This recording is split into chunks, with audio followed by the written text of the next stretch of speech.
បងដីមិនខានម៉ែប្រចាំជានិច្ចម៉ែអើយកុំភ្លេចម៉ែត្រង់ជានិច្ចជានិច្ចកុំឲ្យព្រួយបានក៏ល្បិចសត្វត្រូវបោកមកយើងចាស់រួបប្រមាណកុំជឿសត្វត្រូវ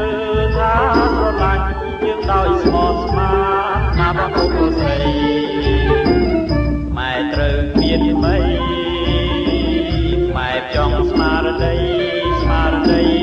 រួមសាមគ្គីម៉ែអើយក្រោមឡើងយើងរួមយើងគួរដៃគ្នាយើងគួរដៃគ្នាម៉ែអើយក្រោមឡើងយើងតែនាំតែកម្មដូចជាឲ្យជាអ្នកគួរបាន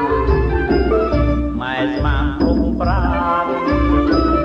តស៊ូលំបានជាយើងកើត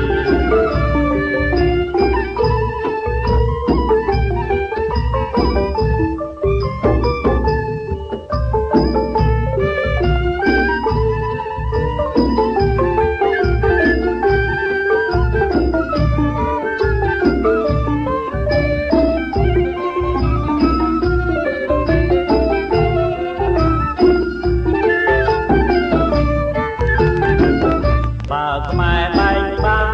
ខ្មែរនឹងលៀងជួបបារាជ័យបើខ្មែរបែកបាំង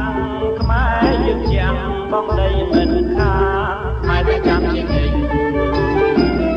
ម៉ែអើយកុំភ្លេច